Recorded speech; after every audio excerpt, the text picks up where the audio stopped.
এমপিওভুক্ত শিক্ষায় বৈষম্য নিরসন সহ জাতীয়করণের দাবিতে জাতীয় প্রেস ক্লাবের সামনে এমপিওভুক্ত শিক্ষক কর্মচারীদের লাগাতার অবস্থান কর্মসূচির চতুর্থ দিনে দেশের বিভিন্ন প্রান্ত থেকে শত শত শিক্ষক কর্মচারী অংশগ্রহণ করেন। শিক্ষক কর্মচারীগণ সরকারি নিয়মে বাড়ি ভাড়া, চিকিৎসা ভাতা, শতভাগ উৎসব ভাতা ও সার্বজনীন বদলির দাবি জানান।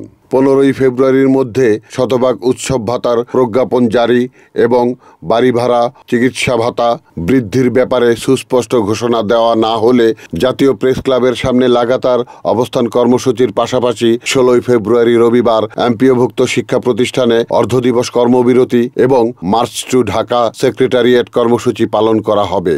বাংলাদেশ বেসরকারি শিক্ষক কর্মচারী ফোরাম কেন্দ্রীয় কমিটির যুগ্ম মহাসচিব MM ফরিদ হোসেন NNTV-র মাধ্যমে তাদের কর্মসূচি তুলে ধরেন।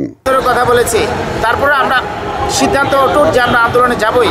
তখন মাননীয় শিক্ষা উপদেষ্টা আমাদেরকে ডাকলেন 11 তারিখ, আমরা 12 তারিখে বসবো। 11 তারিখ যাওয়ার পর মাননীয় শিক্ষা উপদেষ্টা আমাদেরকে বললেন, আপনাদের সব বিষয় আমি জানি, আগামী বাজেট থেকে আপনাদের সবগুলো ভাতা আমি বাড়াবো। এখন আপনারা আন্দোলন করেন আর না করেন এটা আপনাদের বিষয়। এখন প্রশ্ন থাকতে পারে, যেহেতু মাননীয় শিক্ষা উপদেষ্টা আপনাদেরকে স্পষ্ট বলেছে যে আগামী বাজেটে আপনাদের সব ভাতা বাড়াবো, তাহলে কেন আপনারা আন্দোলনে আসলেন? আমরা আন্দোলনে এসেছি এই জন্য যে আমরা সুস্পষ্ট একটা ঘোষণা শুনতে চাই।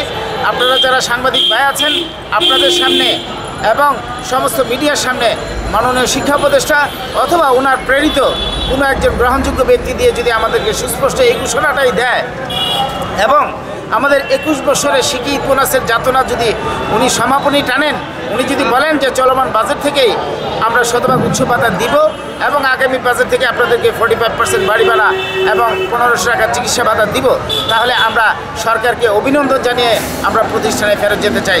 Report Shahjahan Chowdhury, NNTV, Dhaka.